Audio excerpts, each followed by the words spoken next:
Yeah, welcome to another one of Shaka Sankofa's video clips. You know, I'm gonna bring y'all some real truth. So just sit back, you know, and receive the information. You know, as always, giving honor to the ancestors and the creator, Black Power, Hotep. Just sit back and I got something for y'all, some real good information. So just sit back and work with me. Hotep, Black Power. As always, giving honor to my sister, Chief of Staff, Brother Harris Abdul, my father, my in-laws, all my family, and comrades that are in the ancestral realm as we speak, and to you all who are fighting for the liberation and salvation of the black nation. The first thing that I want to discuss is the passing of the brother Prodigy from the rap group Mobb Deep. You know, and what I really want to talk about, he made his ascension, I believe the day before yesterday, you know, at the young age of 42. 4 plus 2 is 6 for those who are in the numerology. Also, what kind of baffles me is that the brother has been dealing with sickle cell from birth.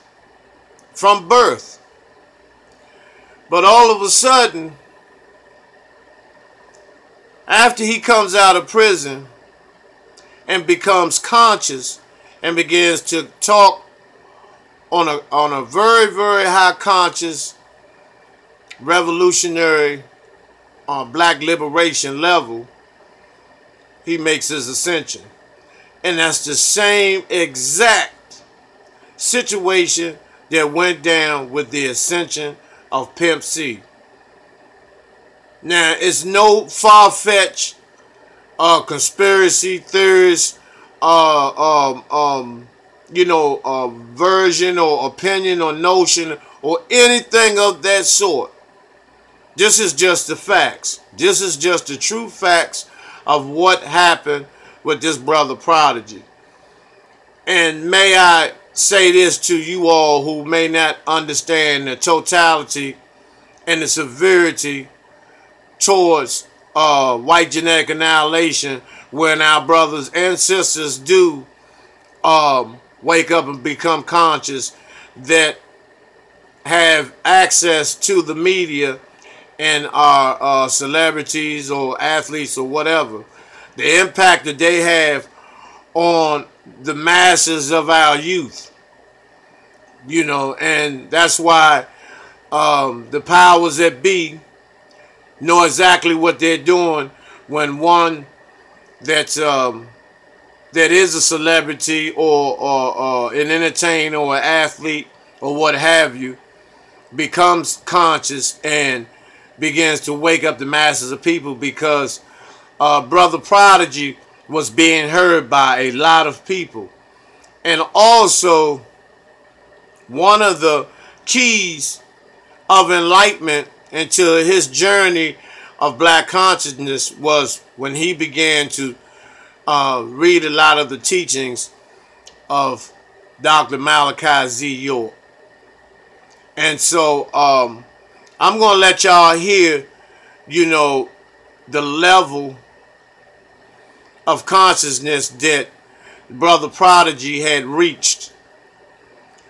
You know, and then you may understand why these crackers may have went on and put the orders in to lay him down. Because, you know, I'm not saying that he didn't have a episode or attack of sickle cell, but by being in the hospital, once you are on that hospital bed, brothers and sisters, you become open game to be annihilated by way of paid nurses or whatever, or people posing as medical personnel. So don't get that twisted.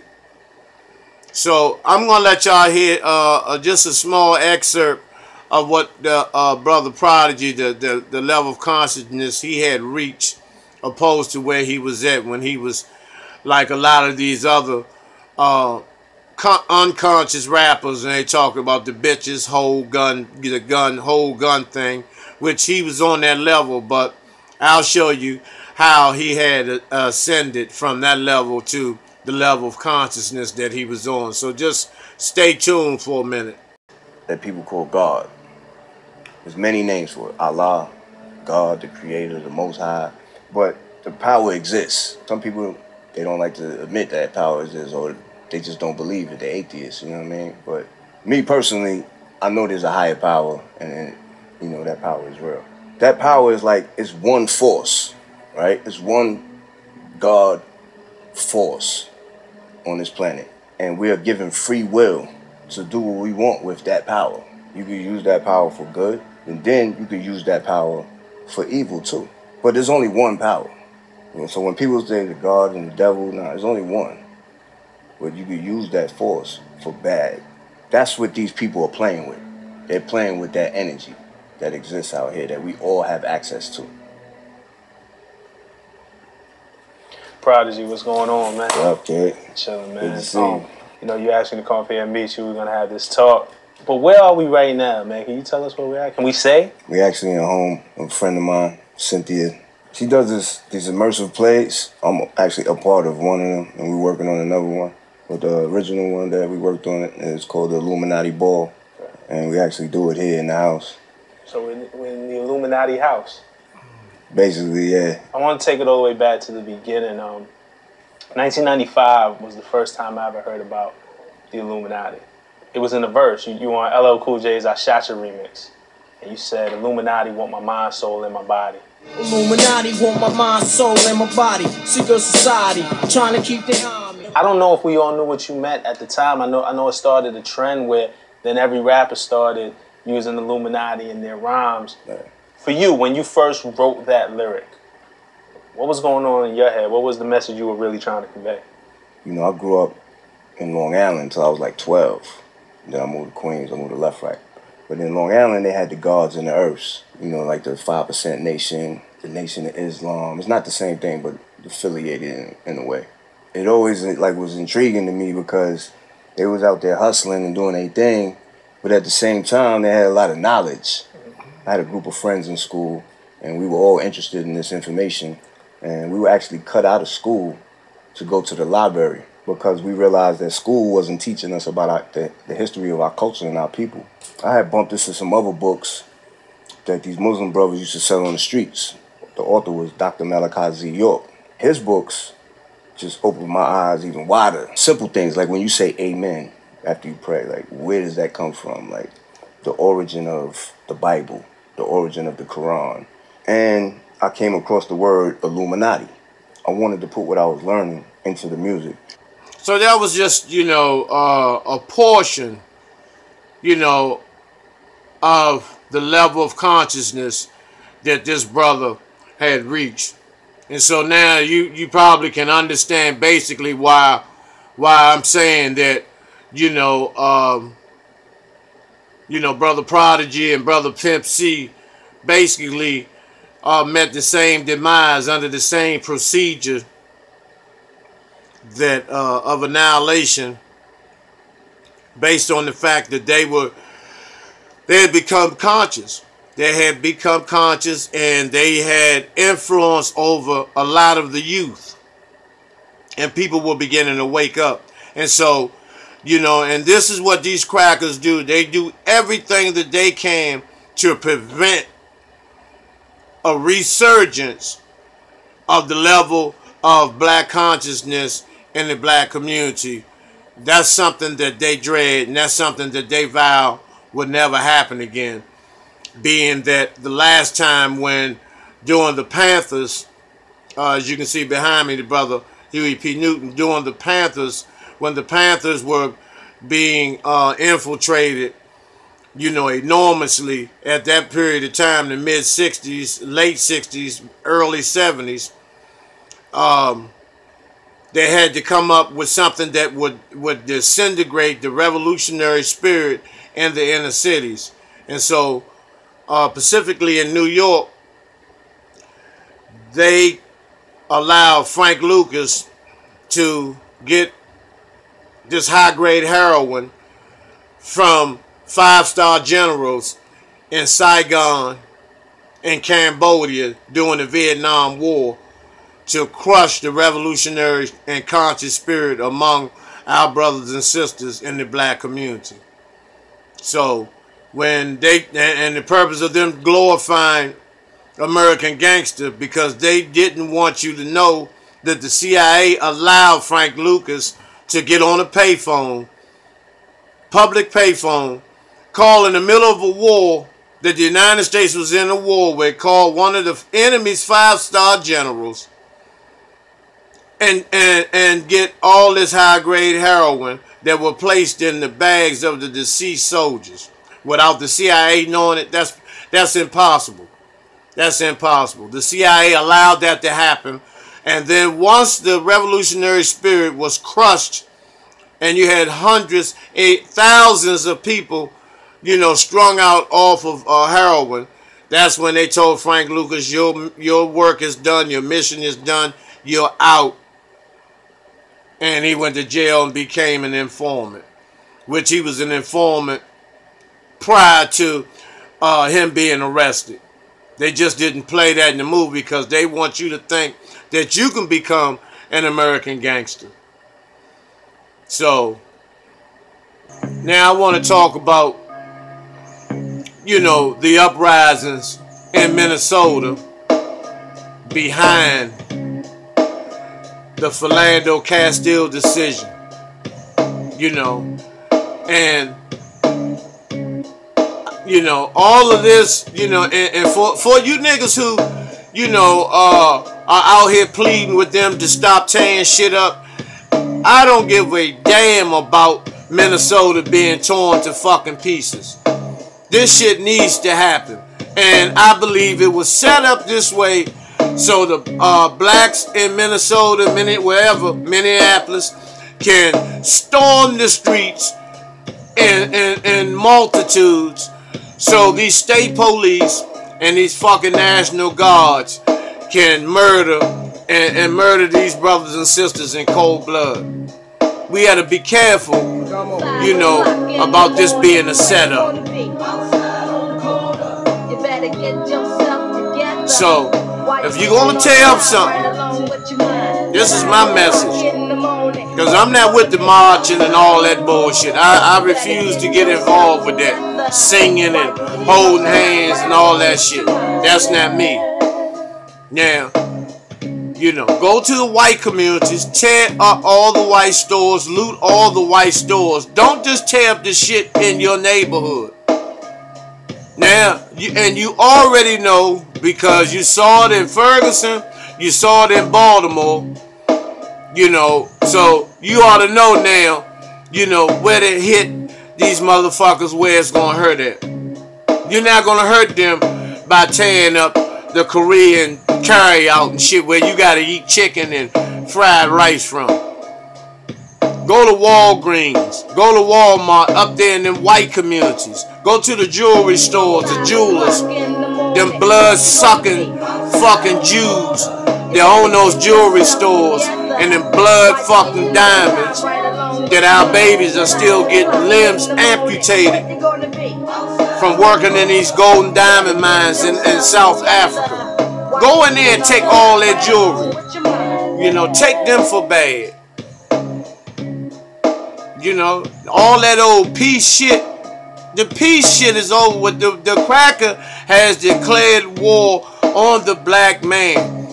Don't forget that. Don't let him play you. Don't let him play on your emotions like what you're doing is wrong.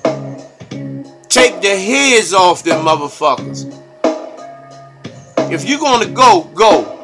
And the more people that go into that city by the busloads and fight these motherfucking crackers, the better. You know, yes, I am advocating war. I'm advocating fighting back. Keep saying that don't fight back. Just continue to let them kill you and let the law prevail when the law is not for us. The law does not, the judicial system does not work for blacks in this motherfucking colony.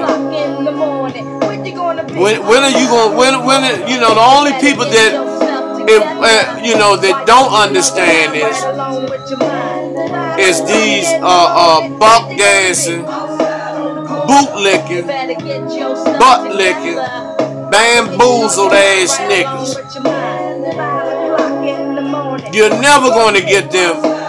You're never going to get them to see things like they're supposed to, because they are afraid to deal with this motherfucking crap. You know, instead of going head up with this motherfucker, you know, and deal with him as such. You know, when are we going? You know, when are we going to fight? When are we going to fight? You know, this shit does, like, once again, the judicial system, this criminal justice system does not work for us. You already saw it. You've seen it time and time and time and time and time again. Way before the Rodney King incident. Way before that.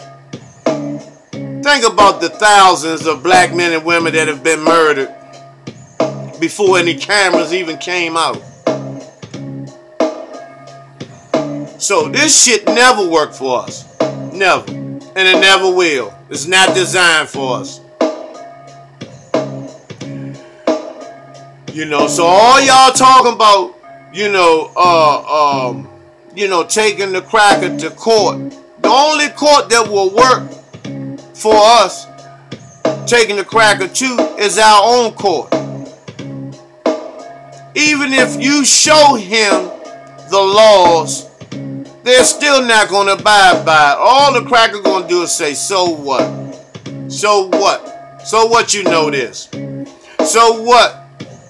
So what, we are in violation? What are you going to do about it? You niggas not going to fight. But when you fighting, you get answers. You get them crackers running in the street, pleading, begging for peace and help, and you still don't stop there. Like brother Dr. Khalid Muhammad, he said, an eye for an eye. 5 o'clock in the morning. Where you gonna be? Brother Malcolm said, they don't understand nothing until the playing field is even Steven. When it's even Steven, Malcolm said there'll be a hot night in the old town. That's where I'm at with this. I'm not with no going to no local church. I'm not with no praying. I'm not going to no local mosque, masjid, temple, synagogue, or none of that. I'm not doing it. I'm not going to hold hands with whites and say, you know, let you know, because the Jews are famous for that. They're famous for that. Talking that bullshit. The march with you all in the streets as brothers. The fuck out of here with that. You pulled that same bullshit in '67. And then when y'all got what y'all wanted, y'all left us holding the motherfucking bag. You did the same shit. We marched with Dr. King. Yeah, till you got what you wanted. And you left Dr. King to get true to his goddamn head. So don't talk that bullshit. You know, it's just time for us, you know, to break bread with one another and break the cracker's ass. Break his motherfucking neck. You know. And that's my twist on this uprising in Minnesota. If there's going to be a full-scale riot, that's how it needs to be conducted. No holds barred. Take no motherfucking prisoners.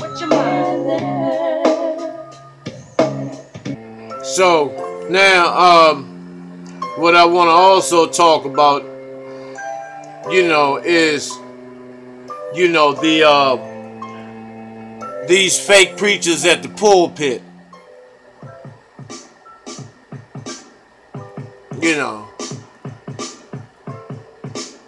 How, the black church has fallen from grace to the point where it has become a legal hustle. Whereas though, if you can recite these scriptures, and you're well versed in reciting the scriptures, you can have a spot in a cornerstone church or a normal sized church to a mega church, depending on how loud you can scream. But when these brothers that are on the pulpit, it has come to the attention of the black community that these brothers cannot handle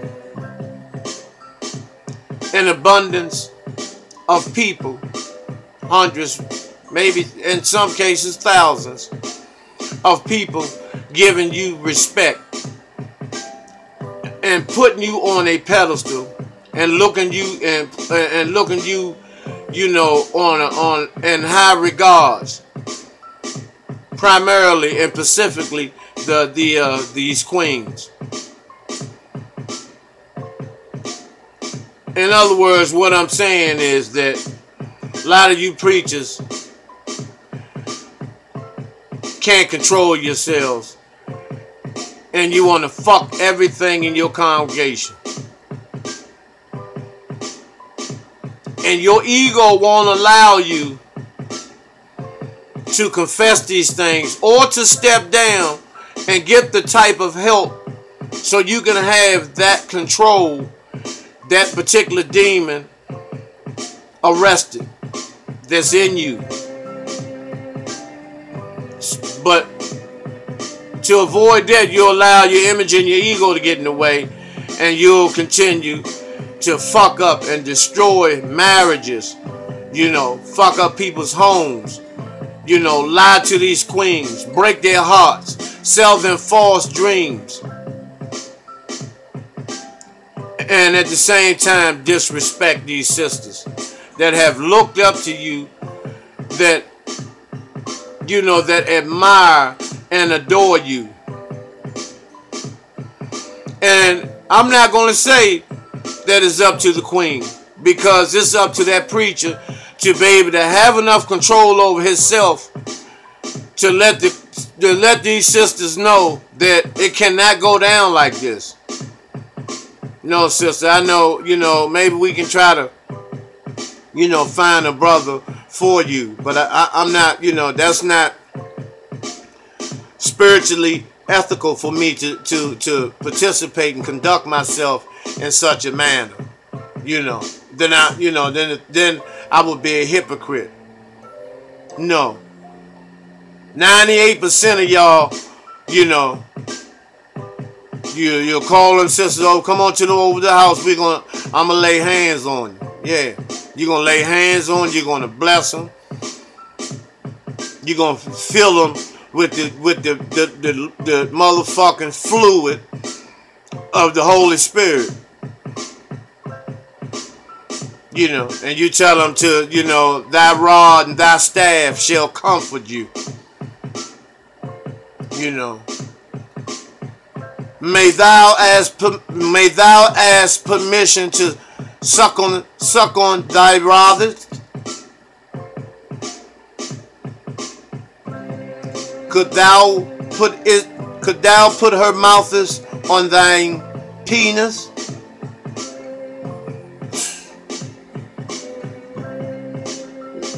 A lot of y'all motherfuckers doing that. A lot of you doing that. I don't care. And then if you're not doing the women, you fucking with boys. That's why I can't help. Every time I see that little white collar, I can't help but when I see motherfuckers with that on, I can't help but think about little boys. You know, there's no why is there not any altar girls? Cause and the Catholic Church in Rome, they've been doing this shit. See, that's like law to them. If you look in the book of Leviticus, see, a lot of y'all don't even read the Bible. But if you look in the book of Leviticus, you'll see where the priests, you know, admit and have been called themselves being ordained to perform such rituals. You know, and see, in the Roman Catholic Church, that was just normal for you to go. You know, for you to go and for the white cage bitch to take her son to the priest. You know, and that started all the way back with Julius Caesar and you know, King James. You know, ranting all through the palace when he ran out of little boys to fucking suck on. You know, same with Julius Caesar. You know, and he was so mad when he had got Cleopatra pregnant, you know, that he took a knife and just cut the baby out. And that's where you get the term Caesarean birth. It comes from Caesar. It was his way of delivering a child. He really didn't want to deliver because he stuck a knife and just cut Cleopatra wide open. Now it's called a Caesarean birth, named after this motherfucking faggot Julius Caesar. You know, but every time you turn around, one of you motherfucking pastors, you know, whether you're a bootleg or mega, you know, you got your dick, you know, in somebody's hand or your ass in somebody's hand. You know, a lot of, or mostly all of you do it because you cannot. It's a setup, and that just let you know that the entire religion doesn't have any fucking power to it. Because if it did, it would have enough power to eliminate that particular so-called demon or energy that's in you. You ought to be able to go to a particular section of the book, you know, to extinguish that motherfucking behavior. But since it's based on fairy tales and folklore, African folklore, it has no spiritual power to it. And you know, so anything goes. Anything goes. And that's what a lot of you do. A lot of you have the congregation that, you know, and you give out signals. It's gotten so bad, you give out signals. Like, I'll give an example. Let's give, you know, Sister Wanda, you know, a good morning round of applause for that beautiful potato salad she made, you know, at the picnic this weekend.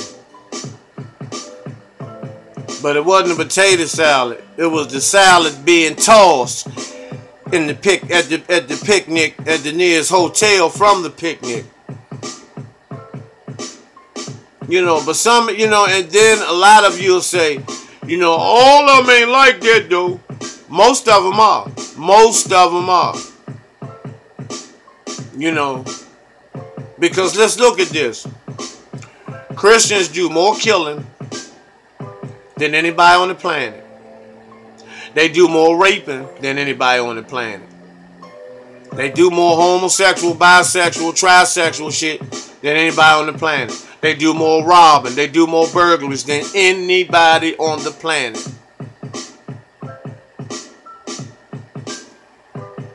So, and the evangelists, how they do that, they really play on the elderly. These crackers come on TV, you know, have you pay $20 for a fucking snot rag, you know, and, you know, you listen to them. I mean, Joyce Myers, Kenneth Copeland, slave masters. And some of you, even the elders, some of you niggas still watch that shit. You still watch the slave master tell you that you don't worry about no riches. You stay there with them rats and roaches, and you stay on welfare because, you know, heaven is going to come to you when you die. While they enjoyed everything on the planet that your ancestors created.